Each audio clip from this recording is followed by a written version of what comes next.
hello. This video is going to be on volumetric labware, and we're going to look at different types of volumetric labware. We're going to take a notice of the scales that each one of them uses and what we use each of these pieces of equipment for in the lab. First up is our measuring cup of science. This is one of the more accurate vessels that we use for measuring sample amounts of liquids. They're called the graduated cylinder.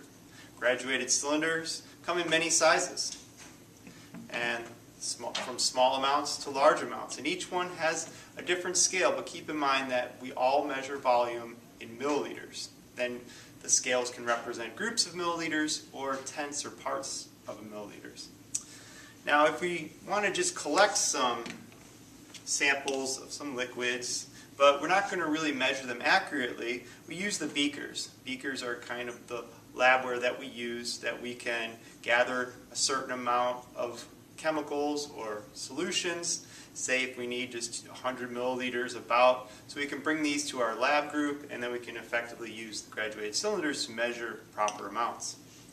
Now, the other types of glassware that we see are flasks, and flasks are designed for using Bunsen burners or hot plates where we're heating up a liquid, yet it condenses along the side given its shape.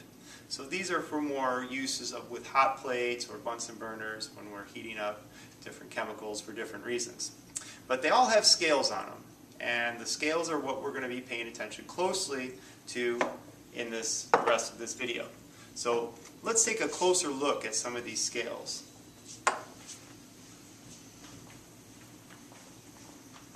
Start taking a look at some of these scales that we have. Let's start with the large beaker that we've been looking at. Now remember, we have numbered intervals and then we have unmarked intervals. Remember, the numbered distance between the numbered intervals are going to be a lot greater an amount of units than between the unmarked intervals. So first thing we want to look at when we look at the beaker is its capacity. It says here that it holds 400 milliliters. Also says that it's made of Pyrex glass. Now at the top, we see we have an interval that's unmarked. So what is the amount that we can accurately measure with using this beaker? Remember, beakers we don't usually use for exact measurements, but we're going to get used to the scale. So as we go up, we can see that the numbered intervals are increases of 50. So 50 to 100, 100 to 150, 150 to 200, and so on. But the unmarked intervals we have to kind of look at. So we got to use a little bit of math. So we say 50 to 100. So therefore, what's between 50 and 100? As we can see right in the middle. Well, that's going to be 75. So that means 50 plus 25 gives us 75. 75 plus 25 gives us 100. So using a little bit of math, we can figure out what is the relationship between the unmarked intervals and the unit that we're working with, which is the milliliter. Now you might have noticed that there's this plus or minus 5%. We've talked about errors. Whenever we make a measurement, there's a certain statistical error range that we have. So the manufacturers of this beaker suggest that it's plus or minus 5% of what we're measuring. Okay. Let's take a look at the medium beaker. And we're noticing that we have the distance between the numbered values are, again, 50, and the distance between the unmarked intervals are going to be 25 milliliters. Yet the medium beaker can only hold a max of 25 milliliters, but it can only accurately measure up to 200.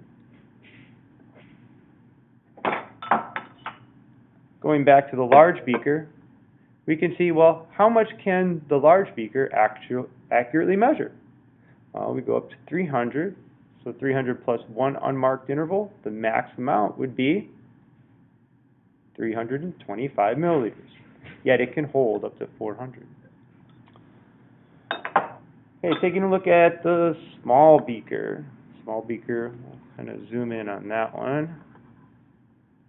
Alright, so we don't have any unmarked intervals on the small beaker. We just have numbered intervals in groups of 10 milliliters as we go up to 10, 20, 30, 40. So the most accurate measurement we can do with the small beaker is going to be up to 40 milliliters, yet it can hold up to 50.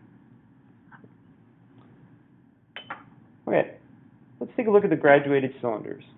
We're going to start with the large graduated cylinder. And so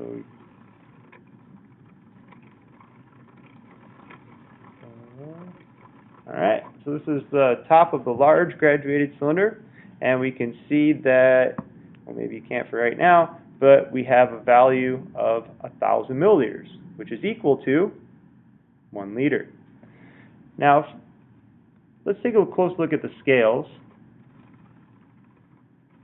And you can start looking at the scales from any point. You just have to look at the numbered values and then the unmarked values. So here we see that we go from 900 to 1,000. That's the numbered intervals. Well, the first question you ask is how many milliliters does one numbered interval equal to? Well, 900 to 1,000 is an addition of 100. So we have 100 milliliters going from 900 to 1,000. So the next question is, well, we have these unmarked intervals. Sometimes we have these longer lines. So let's just pay attention to the unmarked intervals. So we count the spaces. 1, 2, 3, 4, 5, 6, 7, 8, 9, 10. So we have 10 equal spaces from 900 to 1,000. So 10 goes into 100 10 times. So each interval is 10 milliliters. And then they have a little longer interval when we get to 50.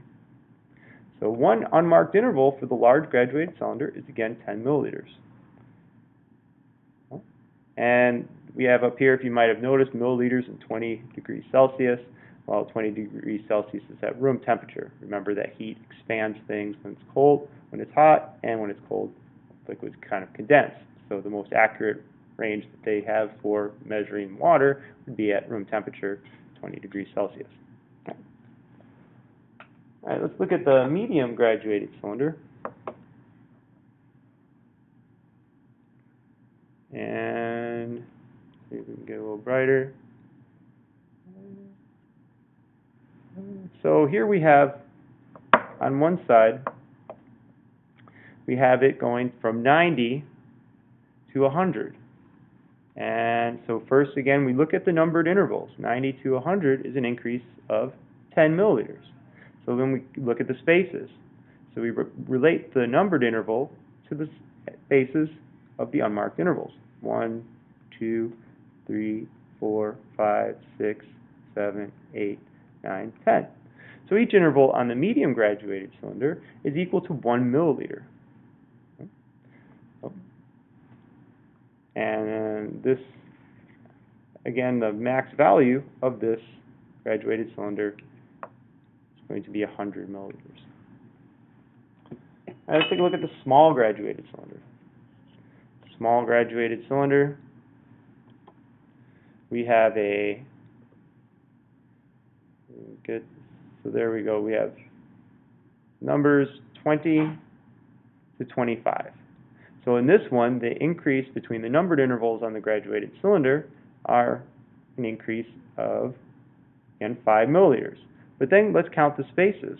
We can see that the spaces are 1, 2, 3, 4, 5, 6, 7, 8, 9, 10. So here we have unmarked intervals, and as we go up, they're going to be not whole milliliters, but half of a milliliter, or 0.5. We have 0.51 milliliter. Then 1.52 milliliters, 2.53 milliliters, 3.54 milliliters, 4.55 milliliters.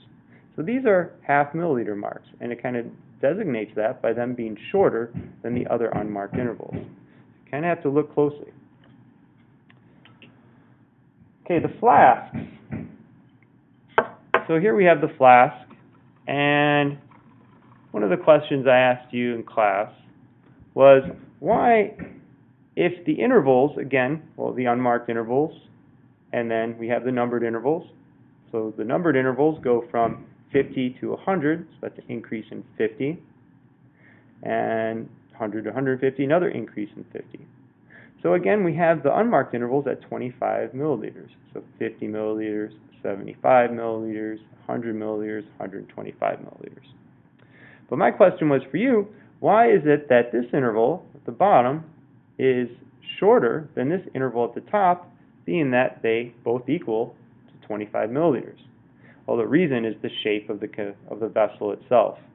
So it's kind of wider, it's got a greater diameter at the bottom, and as it goes up, the diameter gets smaller and smaller.